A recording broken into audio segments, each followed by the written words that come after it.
Good morning, everybody. It's another beautiful morning here on the homestead and in the Missouri Ozarks. This is such a great time of day. It's always so nice and cool and quiet. Just listening to all the sounds of nature, but also listening to all the animals who want to be let out for the day. So let's get started with our morning chores. First up is the turkeys. Let's go see how they're doing.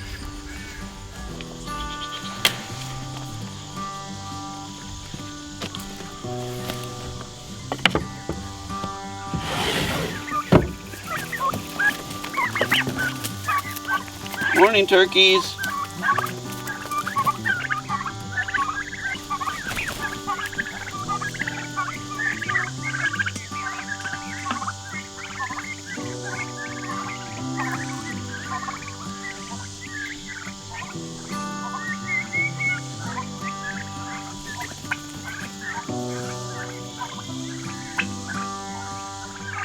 The automatic feeder that we got for them is working out great.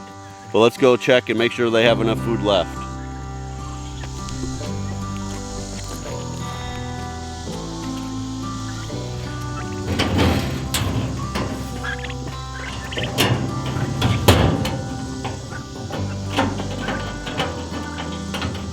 Looks like they have plenty of feed left. So let's head off and let the chickens out for the day. The roosters are crowing and they want to get out.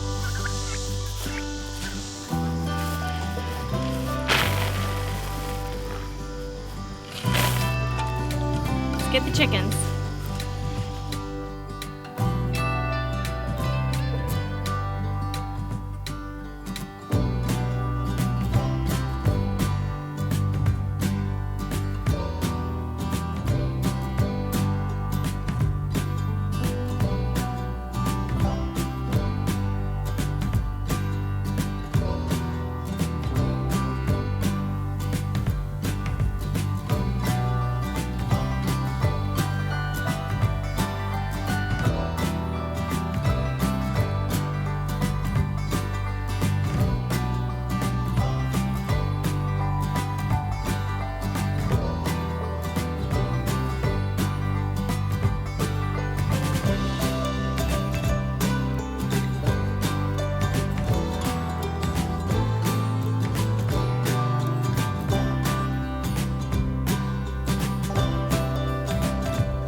Well, I thought the pigs would still be sleeping in their house this morning, but they must already be up. Let's call them and see if we can find out where they are.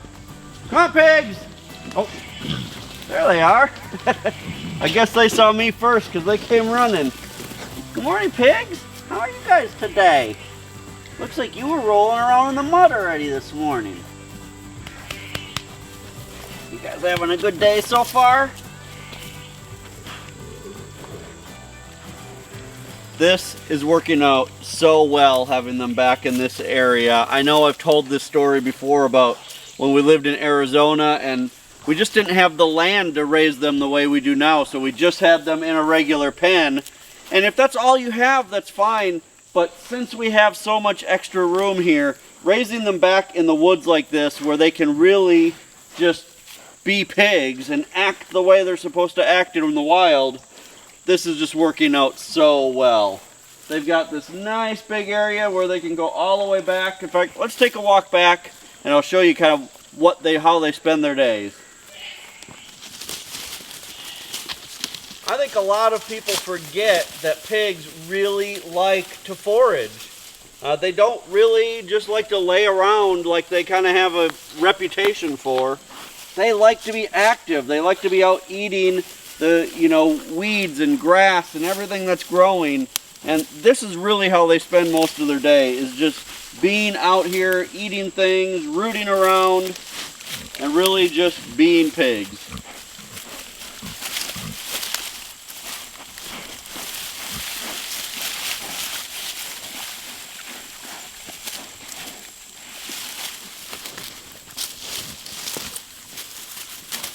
Hey guys, how are you? Are you having out for your morning exercise? Huh?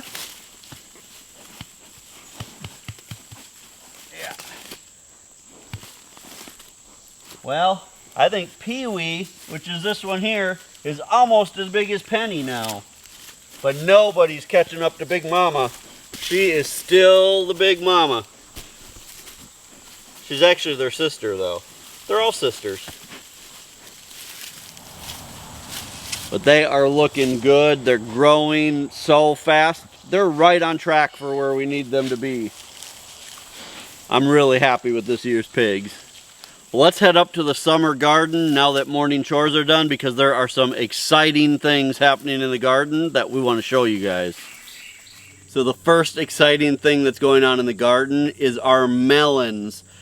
We've never done really well with melons in the past. I think we've never just had our timing quite right. But this year, it looks like we're going to have a fantastic year for cantaloupe and watermelons. Let me show you the cantaloupe first. Early on in the spring, we had a major problem with the vine borers and with the cucumber beetles and the squash bugs. They were killing all of our melon plants. We probably lost close to 50% of our plants.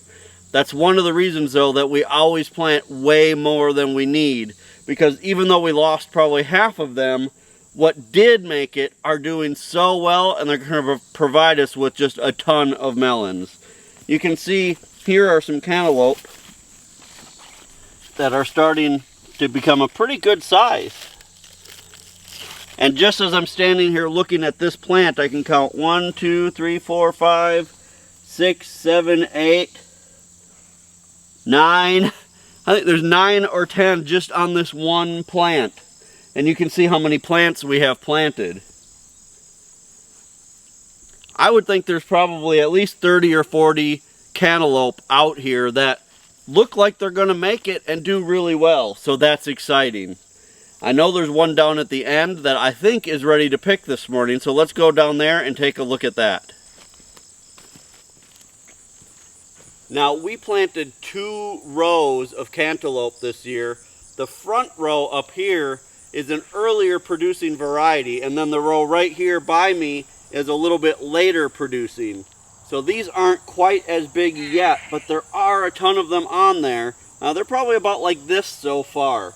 But that's exciting because that will give us an extended crop where they won't all be coming ready at the same time.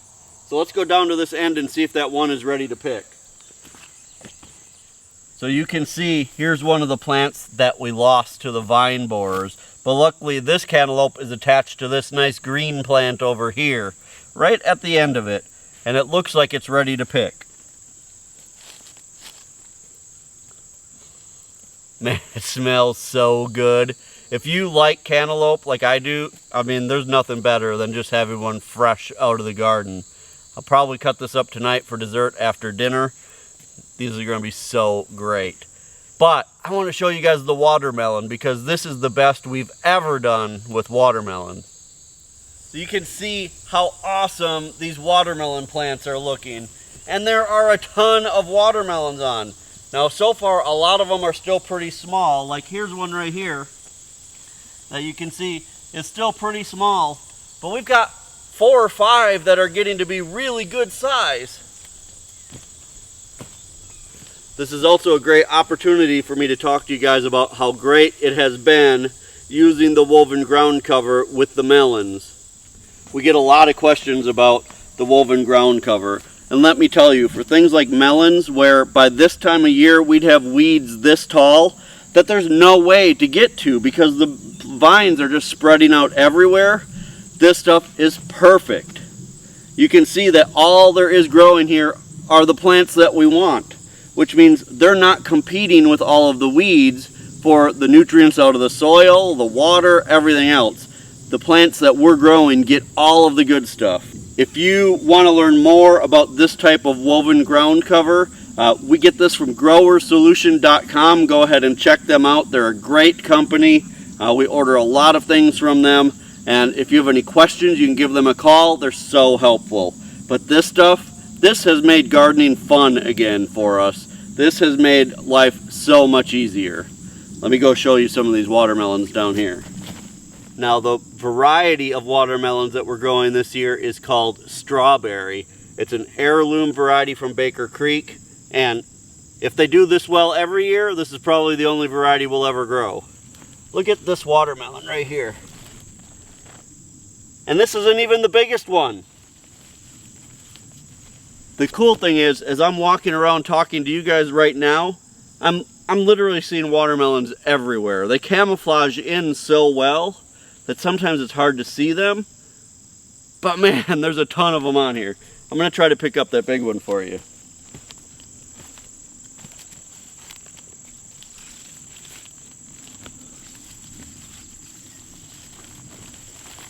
Look at that! That is awesome. I bet that thing already weighs 300 pounds. Not really, but to us, this is so great because like I said, we've never done very well with melons before, and this thing, all of these are just doing so great. Now there's two super important things that we need to stay on top of this time of year now that all of these melons are growing well. The first one is water. By this time of year in the Ozarks, we're not getting a lot of rain, so we rely on our drip system to supply water to the garden. We use drip tape irrigation, which we also get from Grower Solution. If you guys want to check that out, check that out. It works so well. It waters right at ground level, doesn't waste any water, and it's so efficient. The other important thing is our electric fence. Once, especially the cantaloupe start to ripen, they become very fragrant. We have a large population of raccoons around here. We live out in the woods. And so when things start to smell good and the raccoons want to eat them, they would move in and they could literally destroy all of these in one night. But the electric netting that we use works really, really well. This is the electric poultry netting, I believe. Actually, I think one piece is poultry netting and one piece is goat and sheep netting. Doesn't really matter. What matters is you keep all of the grass and weeds from growing on it. Make sure it has a good, strong energizer, and you give those raccoons a good shock if they will try to get into the garden. I'm so excited to show you an update on our pinto beans. They've been growing so well and they've had beans on them for quite a long time. Down here at the bottom where the first beans started to grow, the pods themselves are starting to dry out and they're kind of crunchy. I don't know if you can hear that, they're kind of crunchy. So now is the time to pick these pinto beans. Inside of these pods are the most beautiful beans. The variety that we're growing this year from Baker Creek is called Ojos de Tigre, Eye of the Tiger, so tiger eye, and they are absolutely gorgeous. Let me take them out of there. You can see how beautiful they are in my hand.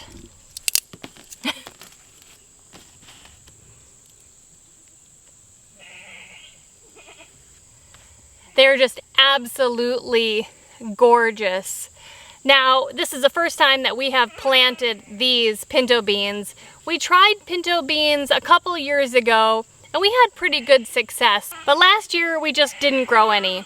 This year I was excited to try these heirloom varieties from Baker Creek. We planted an entire 50-foot row here, so it'll be nice to see how many beans one row will grow for us. Once we know that, then we can determine how many more we'll need to grow in future years to supply us with pinto beans for the entire year.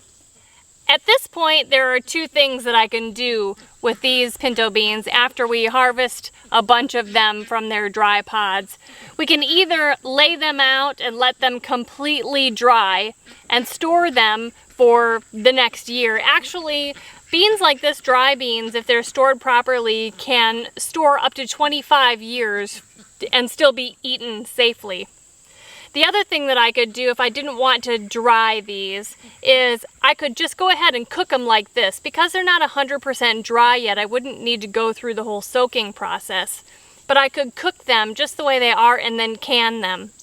I haven't decided which direction I'm going to go yet with these beans, but I am so excited to start harvesting these, shelling them, and then having them for the family for the year. I also want to show you another exciting thing in the garden right now, and that is our edamame.